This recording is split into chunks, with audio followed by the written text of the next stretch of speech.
prior to fentanyl was the OxyContin disaster, but again, a synthetic, right? That's a synthetic opioid. So we haven't changed much.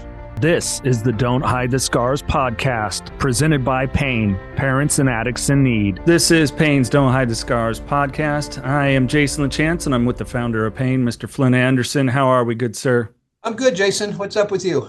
Well, I'm excited. We're starting a new series, if you want to call it, here on Don't Hide the Scars, called What You Need to Know, and we're talking opioid addiction. There's a lot of misconceptions out there, and we've had a lot more people wanting some facts from us. So we decided, all right, we're going to shift gears here for a little bit and just focus on some facts, especially around this one's going to be solely about opioid addiction in the United States. And you've put it best that not many people are talking about this, but it doesn't mean that's because it's changed. It's just the news isn't touching on anything around this. It really isn't, and we noticed that shift in 2024 actually, and it was interesting in treatment centers across the country. Census were down, people were not going into treatment again, due, we believe, to a lot of the political climate, the fact that people didn't know how they were going to spend their money. Sad to say, they couldn't take care of their deductibles, or they couldn't take care of their out-of-pocket expenses. But the reality is that the addiction was still there. And we obviously saw a decrease in overdose deaths. And that's due to one fact, and that's the fact of Narcan, that Narcan does save lives. But I want to explain this slowly and in terms that people will understand. This does not take care of the addiction problem. This does not change the fact that people are still heavily addicted to opioids of any kind. And the statistics are showing it. In fact, there's an increase in it. And so because there's this increase in addiction, it just opens up so many more doors to many more problems that we as a society are unable to address and to take care of. Yes, sir. Well, I want to talk about the three waves real quick, just to give people perspective. The first wave of a rise in opioid deaths involving prescription, that was really in the 1990s, pretty much your territory of usage when you were in your opioid addiction. And then when policy changed, that's when we saw that rise in heroin again. Coming through, which the last time we had that spike, correct me if I'm wrong, was mid-70s? Correct. Okay. And then the third wave, which is where we're at now, is this sharp rise in deaths and addiction due to synthetic opioids, i.e. primarily fentanyl. And that's where we're at. Right. And prior to fentanyl was the OxyContin disaster. Right. But again, a synthetic. Right, that's a synthetic opioid. So, yeah, that's exactly where we're at. We haven't changed much. Yeah. The only thing that seems to change is we now have a medication in the form of Narcan, which we're going to do a whole episode on Narcan, giving people facts that it is prolonging lives. It is Correct. Preventing that overdose death, but it's not a recovery tool. And I think that's one of the huge misconceptions that a lot of people have that, like I said, we're going to touch on a later episode. But really, what people need to understand these statistics around this. I am not seeing it in any news, not nationally, not that they did an overwhelming job. We did recently see, it was a story that you sent me and we posted on our social media. I can't remember who the lady was, about the big fentanyl bust, and DEA, doing their job to the best of their abilities. But a couple of years ago, we still had over 100,000 people in our country die. Yeah. It's look, the death rate is still up there, and when somebody tells me it's dropped by 13%, something like that, I'm going to have a tendency to buy into that a little bit because Narcan is such a fantastic medication, for saving people's lives, and law enforcement now and the general public A lot of the general public have it on hand. They carry it with them. It's in their homes. We just supplied more to Selma Police Department here in Central California. We supply it to all different kinds of law enforcement folks. And now they're even contracting with the state of California, so they have it on supply all the time. And yes, but again, it's just not. It's not the fix-all here. It never will be the fix-all. And we have not seen the news, whether it's nationally or locally or state, whatever you want to call it. They have virtually cut out all communication other than showing stories, which God help us, the DEA, God help DEA, they're making busts at the border. They're making busts, within our borders of taking down, not taking down cartels, but taking down shipments of fentanyl. 1 million pills here, 2 million here, 350 here, blah, blah, blah. So that's all fantastic stuff. But that just goes over everybody's head. It seems to me that's just, when those stories appear, that's just another fluff piece. Oh, okay, yeah, we got this many. Everybody goes, oh, great. Okay, let's move on to the next thing. Yeah. Well, I think what people may not pick up from that result, and again, law enforcement and DEA, we're grateful for them magnificently doing what they do. But okay, what does it mean? Does it mean the supply is tightening up? It's hard to get across. Okay, so the price is going to raise. Well, no, right. Fentanyl addict, and I'm sorry to laugh. I'm not being insensitive to addiction at all, but it's just how I handle things.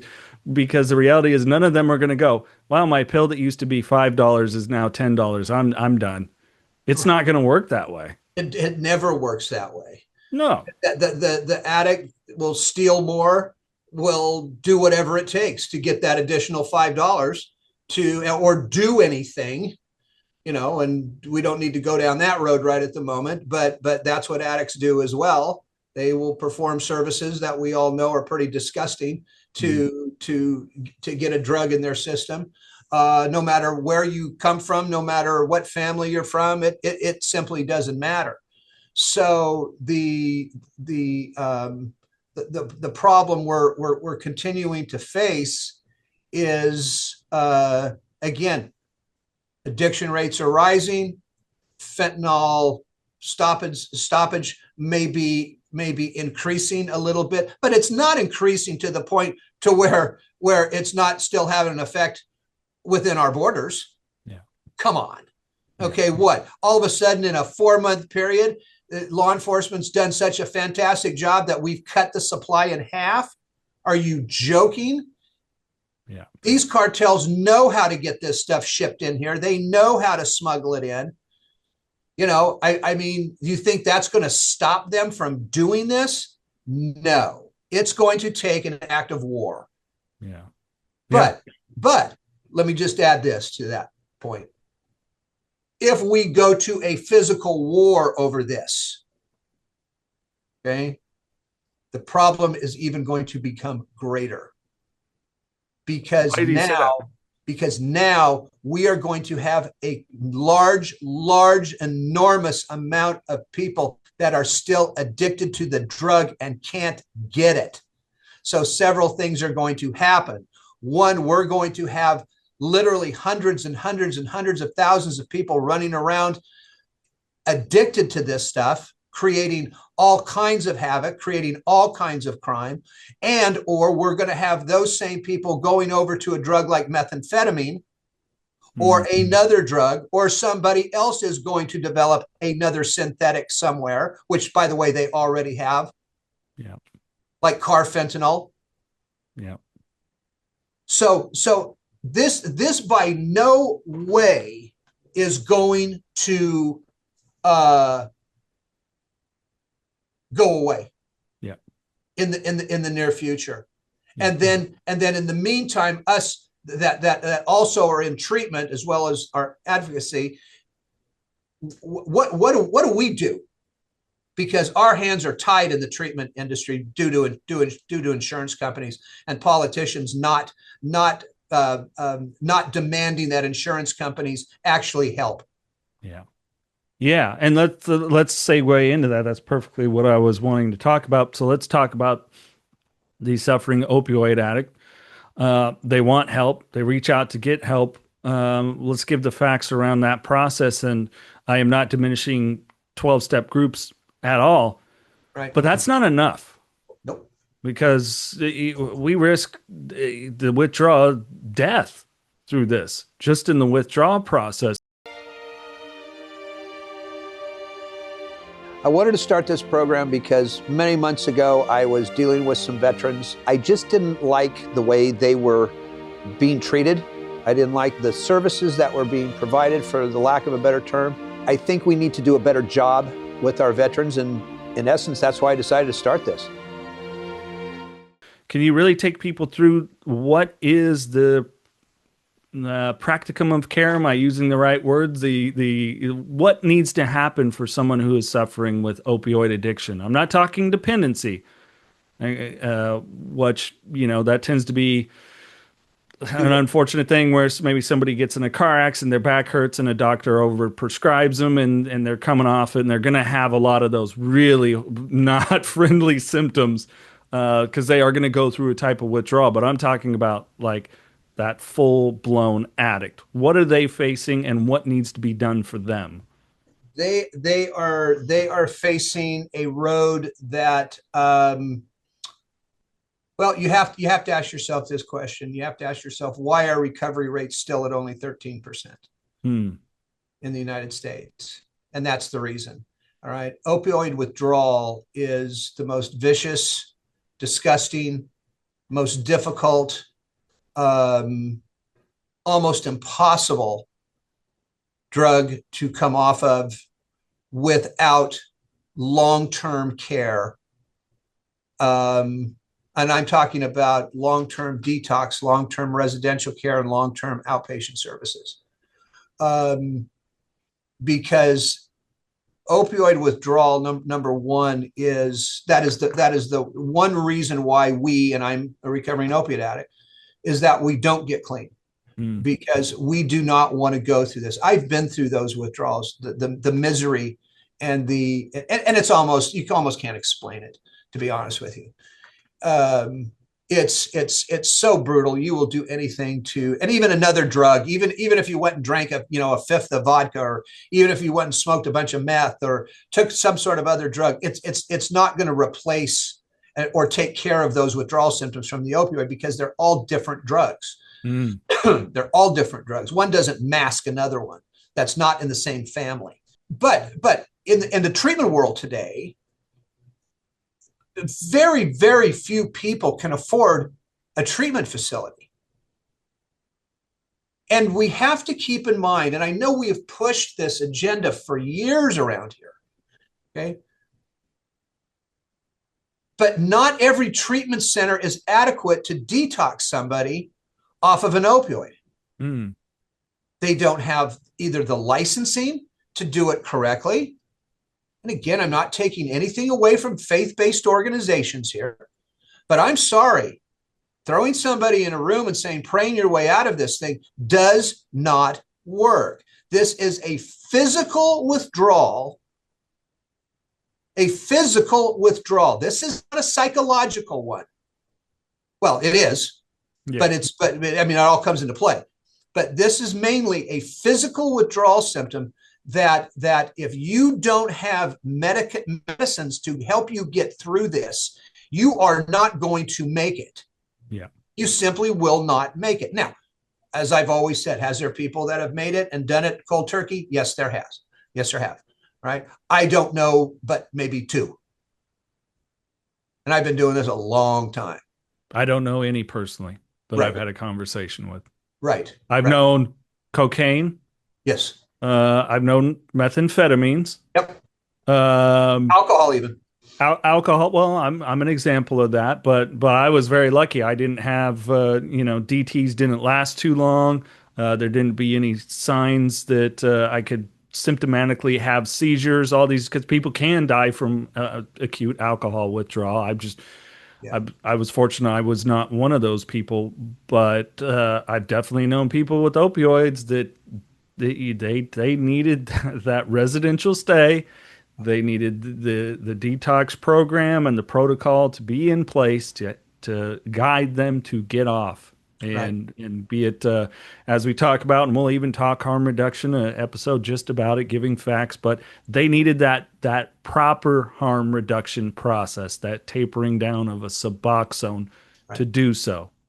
Right. Right. So when we're talking about this, and the fact that all of us that are in recovery from opioids, we all know better than any doctor, better than any therapist, better than any counselor, what the opioid addict needs in order to have a chance at this. We still have people going into schools talking about the fentanyl epidemic. They're giving almost like motivational speeches. Right. Okay. And we have stopped this and we have stopped that. And you need to take a look at this so you don't go down that road of fentanyl addiction. Again, all good stuff. But not in one of those is somebody saying, this is what it's going to be like if you go down this road. This is what it's going to be like if you become addicted to this narcotic or any other opioid. And yes, your life is going to turn to shit quickly. And yes, here are the long-term health risks because of it. Yes, here's the possibility of death because of it. But here's what it's going to take in order for you to pull yourself out of this. And it's hard, and it's difficult, and it's not easy, and it's expensive. And if you don't have the right kind of insurance, you're not going to get the help that you need, because the United States right now is not providing that to our citizens. I don't think I can say it any clearer than that. Well, I know for me, whenever I've been in a situation speaking to younger people, that's why I do tell my story, and I know that's why you do too. And they're always amazed at the end. I usually get one of them going, "Wait, you're not going to tell us to not use drugs?" I go, "No, I'm not going to tell you that, but I'm telling you what's available to you if you do. Yeah. All of these things are available to you. I mean, Free of charge. yeah, the handcuffs are uncomfortable. I guarantee it. The court fees, fines, probation, all this stuff sucks. Yeah. Especially, if you get a felony, well, good luck trying, depending on what kind of career path you want to have. Right. I fortunately, knock on wood, didn't have any, at least from what they tested me, any health side effects, but you went through it. You bet. Still am. Yeah. Heart stuff, bowel stuff, all this stuff. It's all available to you. Right. If Right. if that's a path you choose to go. Like I say, free of charge. Free of charge. That's right. And there's no point in going down that road of misery.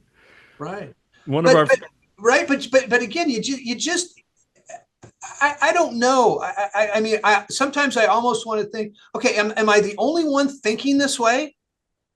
Am I the only one thinking this way? Am I the only one that's going, hey, why isn't anybody telling the whole truth here? Do you want my honest take? Yeah, I do. We don't do this as how's this gonna benefit me? Well, that's true. It's I mean, yes, we do need money to come in to keep the lights on, our families fed, et cetera, et cetera. But it's service work. We've been blessed with being in a place to do service work. Right. And in 17th chances, whatever position, probably too many to count. And we're here to talk about, tell the stories for those that unfortunately that we've lost. I mean, I don't know how many people you've known in the past couple of years. I know I've known 5 I know a lot. from substances in the last 15 months. I think I think that's about right. So it's just it just keeps happening. So it's, like, hey, I'm going to put it out there, right? But if I don't tell you, the individual and a group, how it really is and what really is available to you with all of this, you know, then hey, like I even tell them, like, okay, you're probably going to experiment at the bare minimum with alcohol, but I guarantee you, if already at 15, 16 years old, you've had your third drink and you would kill someone for a fourth, you might want to see what your family history is. Right. Because you could already have something going there. And I always tell them I did not like the taste, but for some reason I kept choking it down. Yeah. I had to change whatever I was feeling, not accepting that there was a good alternative of just getting mental health help, But what ended up happening?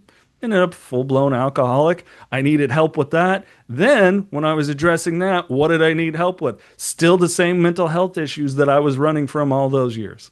They didn't go anywhere. They were still there. And I still deal's not the right word, but I have tools to kind of to confront them and go, I'm really kind of struggling through this, and this is very reminiscent of the past, and I know that a drink or a drug would never be a solution. It never has been, never will be. What do I need? Do I need personal therapy? Do I need group talk? Whatever it is, just calling a friend, call you. We you probably know more about me than you care to know sometimes. So New Perceptions North, the premier drug and alcohol treatment and recovery center in Central California. A full continuum of medically supervised top quality care with programs for detox and patient residential treatment with dual diagnosis, intensive outpatient treatment, sober living support groups, and more. New Perceptions North provides adult men and women with the highest caliber of professional health care, treating each client with compassion and respect in a safe, comfortable environment to begin the process of recovery to proudly create and sustain a life without addiction. Call 559-978-1507 or visit newperceptionsnorth.com. It's just sad that we're not being able to help people and tell the truth, so that it's never a situation where they have to come through our doors or their family members. Well, I want you to think about this. Okay. I want you to think about this. If we can't even get people to understand what addiction is, even when it's staring the individual or a family right in the face,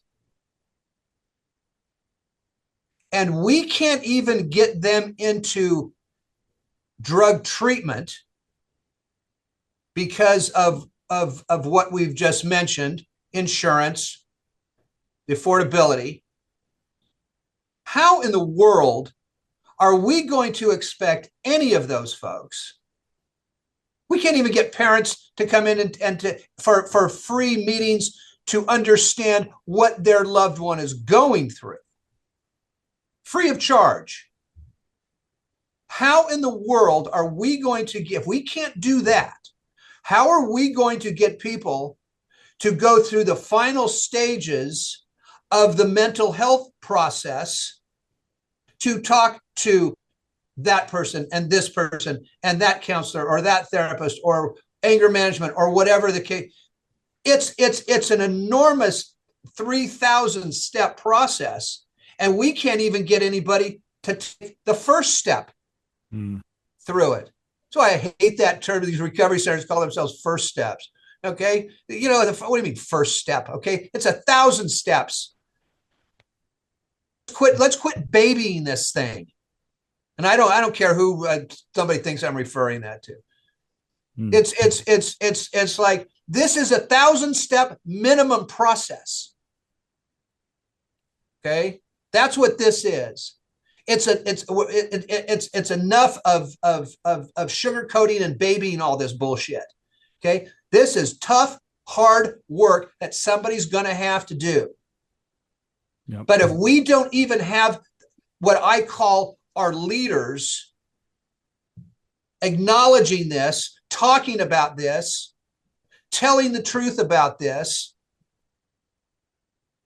We've gotten nowhere in the addiction field. We have gotten nowhere in the, yes, we have saved some people. Yes, we have. Everybody has.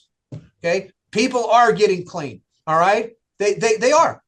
And they're living great, productive lives. We can attest to that. We've got countless number of people all over this country we deal with that we can attest to this, and they can attest to it. But when you look at the big picture, it's nothing. Yeah. It's nothing. Yeah. Okay. Yeah. That's the scary part of the whole deal. Yeah. So let's wrap it up with really just that breakdown of that process. Obviously, first acknowledgement. So the opioid addict says, I know I have a problem. I want the help. And let's take the individual that either has the cash money or the insurance that'll cover it, because that's unfortunately the only other way, or they'll get, but even if they're lucky, well, I don't know, lucky's the right word. The only other opportunity they seem to be presented to me is a replacement. So long-term Suboxone use or methadone.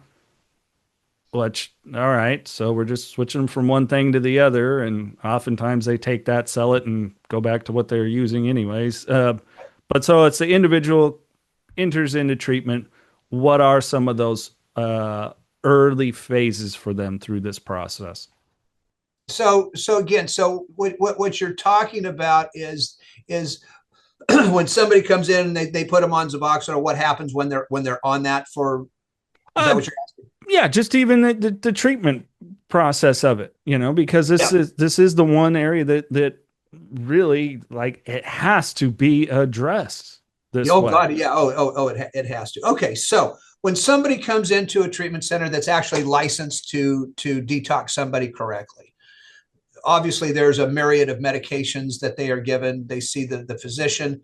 The physician puts the protocols in place and begins the detox process. And yes, normally it's with opiates, because that's what we're generally talking about today.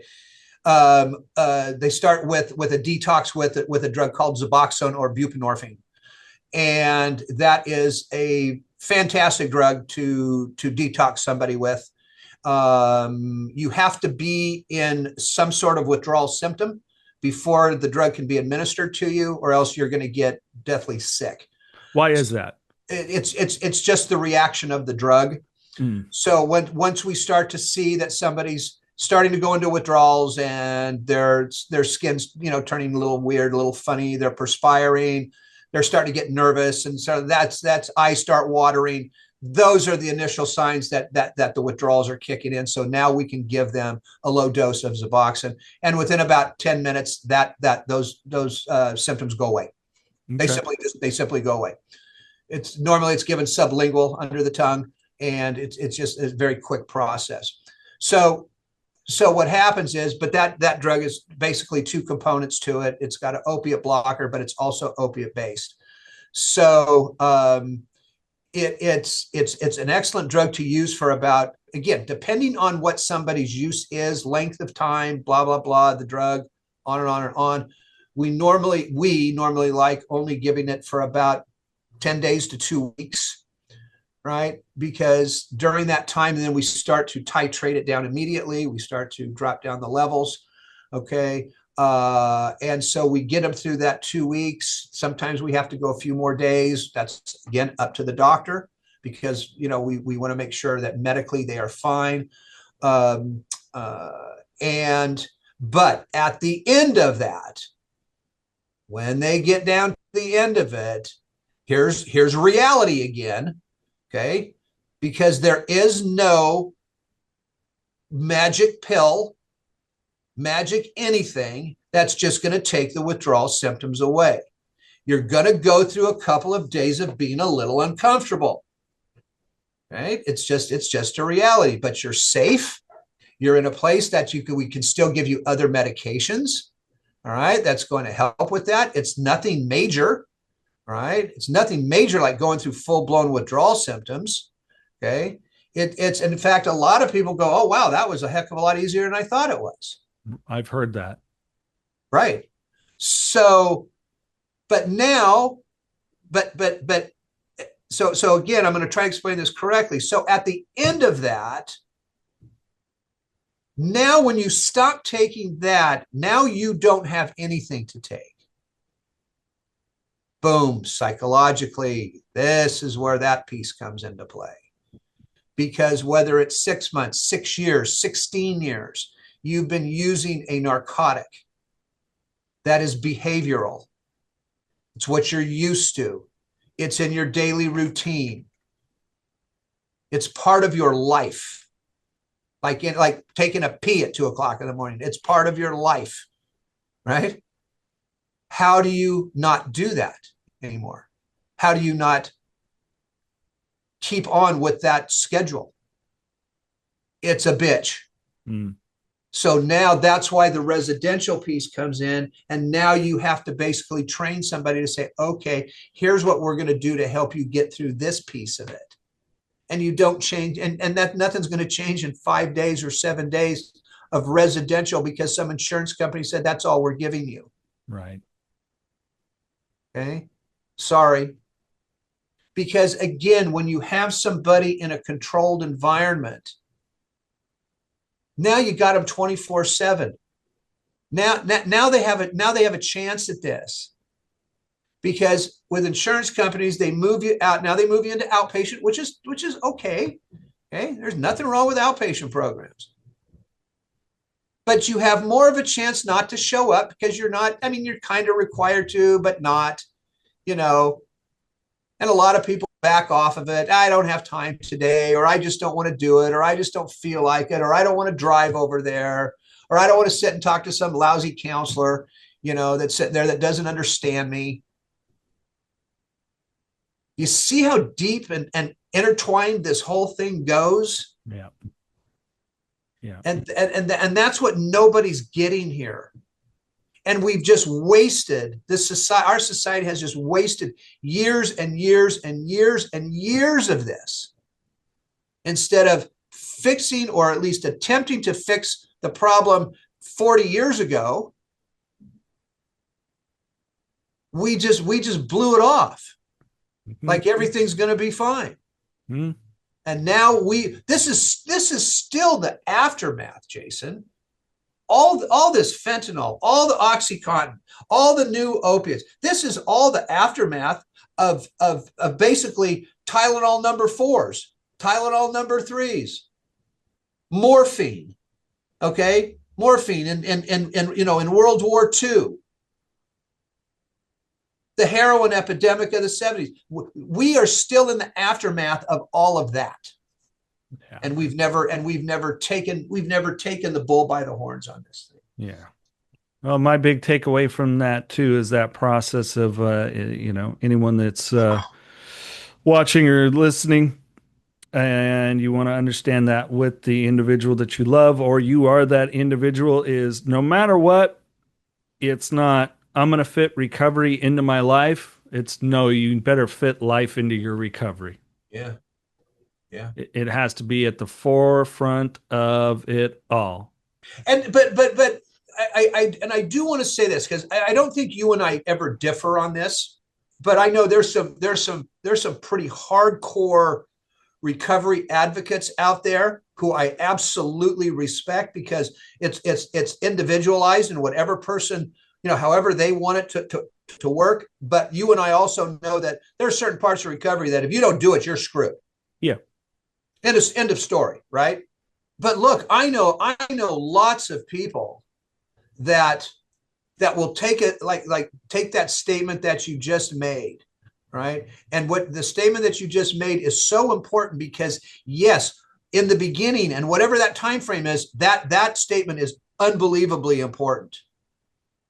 But I also want people to realize, if you've been in recovery for 15 years, and this is just me talking now, and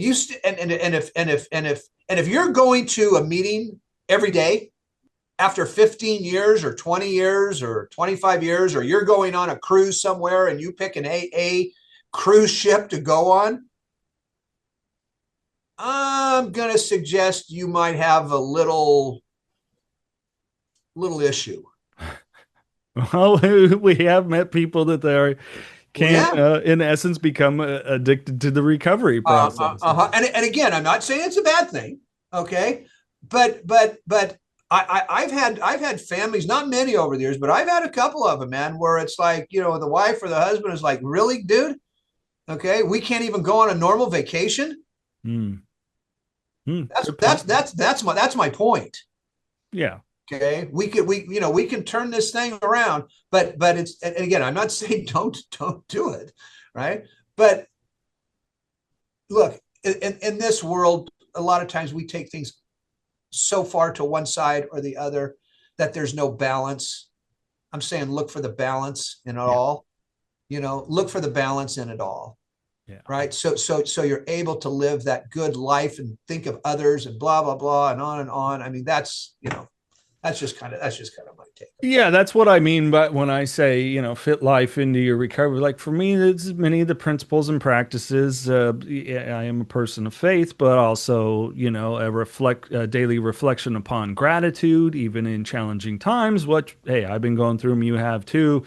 But at the same time, knowing that I have friends such as yourself, loved ones, being able to look at what is good about life. So like there's certain things that I just don't let that are going to be at the forefront every morning in the way I start and the way I end my day and the way that I act. And so that's what I mean when it's like, okay, yeah, the other life stuff is going to happen, financial things and losing loved ones and all this, but where and how am I going to continue to show up? And that is that recovery process stuff that was early on, that is just now my way of being. Yes. So that's what I mean when I say, better work on fitting life into your recovery first, not the other way around. Absolutely. Get those good principles so that you can go out and have a good, prosperous, and enjoyable life. That is a promise we are given, man. Anyone can do and live a big life. It's just a process. But if you can't get yourself into where you're loving, liking, enjoying, engaging, being present in life, even through the hard stuff, and it's going to come, but accepting, oh, I got another day. Today's a good day. Yes, something not so good happened, but it wasn't that it was a bad day. Right. Well, you have to be anchored. You have to be anchored. Okay. Yeah. That's to me, that's what it is. If you don't have the anchor down, then you're pretty much done. Yeah. Absolutely. No, I agree. Well, take us home, Mr. Andersen. Well, look, I thank you for this conversation. I mean, this was, look, we are going to keep promoting this, and we're just going to keep talking about it, and we have to. Somebody has to, right? It's, and again, I always don't want to be the downer here, right? But my God, we are our country is missing the boat here on all of this, and where's the outrage, But my outrage right now is more towards media. I think than anything, we got a great opportunity coming up here in the next couple of weeks with a pretty good podcast that we're on, and it's going to get a lot of views. It's going to hopefully get a lot of responses on, and we're going to be talking a few other things on that show, and those are, besides our platform, those are I've been thinking about this a lot. Those are the platforms that we really need in order to get this message out there, because this is not a Caucasian problem. This is, or simply a Caucasian problem, or simply a Black problem or Hispanic problem. This is an everybody problem. Yeah. And now we're going to be on a platform that I think is going to address more of Black America, on this topic, which I am just thrilled, to do, because, like I said, opiate addiction Absolutely. Everybody gets hurt. Everybody gets injured. Everybody has a surgery. Everybody that does something and is going to take an opioid at some point. Not everybody is going to use methamphetamine. Not everybody's going to smoke pot or take Molly or LSD, but everybody's going to use an opioid at some point. So now it's time that we let all the rest of these communities know, and this is what's either coming your way, it's in your backyard already, and this is what we can do to help. Yes, sir. Well, thank you, Mr. Andersen. You got it. Thank you for listening to Pains Don't Hide the Scars podcast or watching on our YouTube channel, youtube.com/@PainNonprofit.